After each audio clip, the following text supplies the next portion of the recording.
আপনারা কি কেউ পশ্চিম মেদিনীপুরের গড়বেতার গনগনির নাম শুনেছেন? বা কেউ কি গেছেন গনগনিতে? আমরা গনগনিকে গ্র্যান্ড ক্যানিয়ন অফ বেঙ্গল বলে থাকি। আমি এর ওপর যা ভিডিও আমার চ্যানেলে আছে তার লিংক ডেসক্রিপশন বক্সে দিয়ে দেব, দেখে নিতে পারেন। এত গেল গনগনির কথা। আজকে বলবো গ্র্যান্ড ক্যানিয়ন অফ ইন্ডিয়ার কথা, যা অন্ধ্রপ্রদেশের কাদাপা জেলায় অবস্থিত। এটি প্রায় ১০০ মিটার উচ্চতায় একটি পাহাড়ের উপর অবস্থিত। পাশ দিয়ে বয়ে গেছে পেন্না নদী।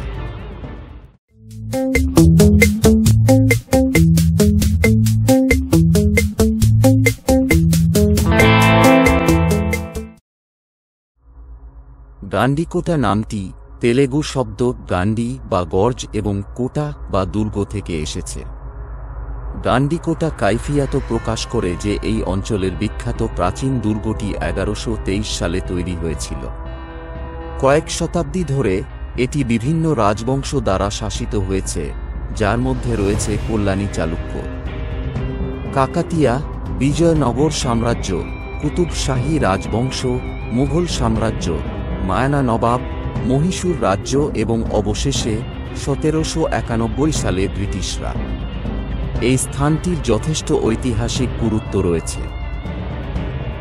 বিখ্যাত তেলেগু কবি যোগী ভেমনা গান্ডিকোটা এলাকায় বসবাস করতেন বলে মনে করা হয়। এটি প্রাকৃতিক সম্পদে সমৃদ্ধ এবং ঐতিহাসিক বিবরণগুলি প্রতিফলিত করে যে এই অঞ্চলে হীরা খনন করা হয়েছিল। এর মহিমা ফরাসি পর্যটক জিন ব্যাপটিস্ট ট্যাভার্নিয়ারকে মুগ্ধ করেছিল, যিনি ১৯৫২ সালে গান্ডিকোটা দুর্গ পরিদর্শন করেছিলেন।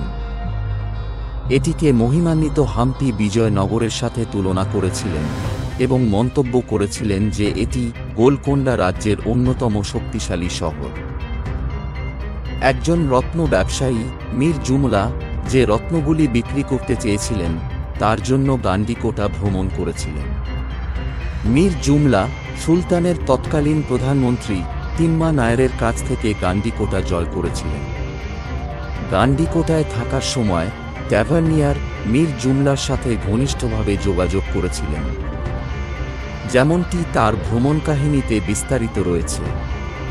তিনি জুমলার গান্ডিকোটা পর্যন্ত রাস্তার উন্নতি, বিখ্যাত জামে মসজিদ এবং কামানের স্থাপনা নথিভুক্ত করেন। চলুন এবার জেনে নিই গান্ডিকোটার ভিতরের আকর্ষণীয় কি আছে। প্রথমেই রয়েছে প্রবেশদ্বার, আর সেখান থেকেই দেখা যায় মিনি চারমিনার। প্রথমেই এর সুউচ্চ পাথরের দেয়াল দেখতে পাবেন, যার মধ্যে রয়েছে বর্গাকার আকৃতির ওয়াচ টাওয়ার এবং একটি খাঁজযুক্ত উপরের প্রান্ত। পূর্ব দিকের প্রধান প্রবেশদ্বারটি প্রতিরক্ষামূলক এবং একটি সিরিজের মাধ্যমে প্রবেশ করা হয়, যা একটি খিলানযুক্ত গেটের দিকে নিয়ে যায়। দুর্গের লোহার গেট পেরিয়ে কিছু দূর গেলেই হাউস অফ দ্য ড্রামস। এই ঐতিহাসিক ভবনটি রাজার আগমন ও প্রস্থানের সংকেত দিত এবং আক্রমণের সময় সৈন্যদের সতর্ক। দুর্গের অভ্যন্তরেই রয়েছে মিনি চারমিনার, যা একটি ত্রিতলা টাওয়ার, গোলকুন্ডা সালতানাতের একটি অবশিষ্টাংশ। এটি একটি বর্গাকার ভিত্তি এবং ৪টি স্তম্ভের উপর দাঁড়িয়ে আছে। উপরে ২টি তলা আছে, একটি ফ্লেটেড পর্দা প্রাচীর সহ, সম্ভবত পায়রাদের জন্য, উভয় পাশে, এবং মাঝখানে একটি খিলানযুক্ত দালান রয়েছে। কোনার বুরুজ থেকে ৪টি মিনার বের হয়েছে, যার মধ্যে বৃত্তাকার গম্বুজ রয়েছে। এরপরে রয়েছে চারমিনার সংলগ্ন পুরনো জেল ভবন। এটির দক্ষিণ এবং উত্তর উভয় দিকেই প্রবেশপথ রয়েছে, যা একটি কেন্দ্রীয় হলের দিকে নিয়ে যায়। এখান থেকে বেরিয়ে আপনি যাবেন মাধবরায় মন্দির। মাধবরায় মন্দিরটি তার ৪তলা বিশিষ্ট প্রবেশদ্বার টাওয়ার গোপুরা দ্বারা আলাদা। টাওয়ারটি তার ৪তলা খাড়া পিরামিড কাঠামোতে দেবতাদের জটিল খোদাই এবং বিস্তারিত স্তম্ভ প্রদর্শন করে। এটিতে বিশদ ছাঁচ নির্মাণ এবং ঘন বিন্যাসযুক্ত প্রাচীর রয়েছে। গোপুরার অভ্যন্তরের দিকে গিরিপথের পাশে ডবল চেম্বার রয়েছে, যার উভয় পাশে শলভঞ্জিকা সহ মূর্তি খোদাই করা স্তম্ভ রয়েছে। গোপুরা ছাড়াও বাকি ৩ দিকেই সরু প্রবেশপথ রয়েছে। গোপুরের শিখরটি পড়ে গেছে। মন্দিরটি পূর্ব দিকে মুখ করে এবং প্রাকার দ্বারা বেষ্টিত। একটি স্তম্ভ বিশিষ্ট এবং চারদিকে প্রসারিত এবং একটি আয়তাকার প্রাঙ্গণ তৈরি করে। মূল মন্দিরটি উঠানের মাঝখানে অবস্থিত এবং অধিষ্ঠান নামক একটি উঁচু মঞ্চে দাঁড়িয়ে আছে। মন্দিরে ভেনুগোপাল, সূর্য, বিষ্ণু, লক্ষ্মী, গণপতি এবং যোগ নরসিংহ সহ বিভিন্ন দেবতার মূর্তি খোদাই করা আছে। মন্দিরের পরিকল্পনায় অর্ধমণ্ডপম, মহামণ্ডপম এবং মুখমণ্ডপম নামক স্তম্ভ বিশিষ্ট হলগুলির একটি সিরিজ রয়েছে, যার পরে অন্তরালয় এবং গর্ভগৃহ। অর্ধমণ্ডপম হল পূর্ব দিকে মহামণ্ডপের সম্প্রসারণ, যার প্রস্থ 2.44 মিটার এবং দৈর্ঘ্য 10.15 মিটার। 4টি অলঙ্কৃত স্তম্ভ দ্বারা সমর্থিত, প্রতিটি জটিল খোদাই দ্বারা সজ্জিত। মাধবরায় মন্দিরের উত্তরে অবস্থিত জামে মসজিদ। মীর জুমলা 1650 সালে দুর্গটি দখল করেছিল, তার দ্বারা নির্মিত এই মসজিদটি। জামে মসজিদের সম্মুখভাগের কোণে 2টি বৃত্তাকার প্রচ্ছদ রয়েছে, যা মিনার পর্যন্ত প্রসারিত, যা আধিপত্যিক চূড়ান্তে পরিণত হয়েছে। এটি একটি প্রশস্ত চতুর্ভুজের মধ্যে দাঁড়িয়ে আছে। সম্ভবত এটি একটি ক্যারাভানসেরাই হিসাবে ব্যবহৃত হয়। সম্মুখভাগে ত্রিপল খিলান এবং খিলানযুক্ত খোলার সাথে একটি সজ্জিত প্যারাপেট রয়েছে। মসজিদটি ইসলামী স্থাপত্যের স্বতন্ত্র উপাদান প্রদর্শন করে। ভিতরে মসজিদের দেয়ালে 64টি কক্ষ রয়েছে, যার বাইরে অতিরিক্ত 32টি কক্ষ সম্ভবত আস্তাবল হিসেবে কাজ করত।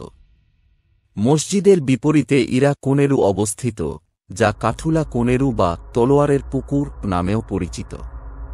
কথিত আছে যে সৈন্যরা যুদ্ধের পর এই পুকুরে তাদের তলোয়ার পরিষ্কার করত।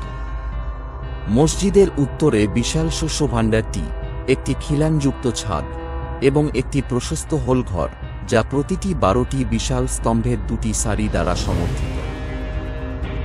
রঘুনাথ স্বামী মন্দির হল একটি উল্লেখযোগ্য ঐতিহাসিক স্থাপনা, যা পেন্নার ঘাটের দক্ষিণে এবং শস্যভাণ্ডার ও জামা মসজিদের উত্তরে অবস্থিত। মন্দিরটি পেম্মাশানি প্রধানদের দ্বারা নির্মিত, পূর্বমুখী এবং উঁচু ভূমিতে নির্মিত। মাধবরায় মন্দিরের বিপরীতে অবস্থিত। মন্দির কমপ্লেক্সটি একটি আয়তক্ষেত্রাকার প্রাঙ্গণ জুড়ে রয়েছে এবং একটি প্রতিরক্ষামূলক প্রাকার প্রাচীর দ্বারা বেষ্টিত। রঘুনাথ স্বামী মন্দির থেকে গান্ডিকোটা গিরিখাতের চূড়ায় যাওয়া যায়। আপনি দেখবেন গ্র্যান্ড ক্যানিয়ন অফ ইন্ডিয়া বা পেন্না নদী ভিউ পয়েন্ট। ভিউ পয়েন্টটি প্রায় 200 মিটার প্রস্থ। ইরামালা পাহাড়ের মধ্যে প্রবাহিত পেন্না নদীর ঘাটের শ্বাসরুদ্ধকর মনোরম দৃশ্য দেখায়, যা দক্ষিণ ভারতের অন্যতম সেরা গিরিখাত। এটি সূর্যোদয় এবং সূর্যাস্তের মনোমুগ্ধকর দৃশ্য প্রদান করে এবং প্রাকৃতিক সৌন্দর্য এবং স্থাপত্যের বিস্ময়ের মিশ্রণ উপস্থাপন করে। ভূখণ্ডটি কোয়ার্টজাইট নামক পাললিক শিলা দ্বারা গঠিত। কেউ কেউ এটিকে ভারতের আরিজোনাও বলে থাকে। এটা দেখার আদর্শ সময় হল অক্টোবর থেকে মার্চের শীতল মাস। এই সময়ের মধ্যে আবহাওয়া আনন্দদায়কভাবে মৃদু, সর্বনিম্ন 15 ডিগ্রি থেকে সর্বোচ্চ 30 ডিগ্রি পর্যন্ত তাপমাত্রা থাকে।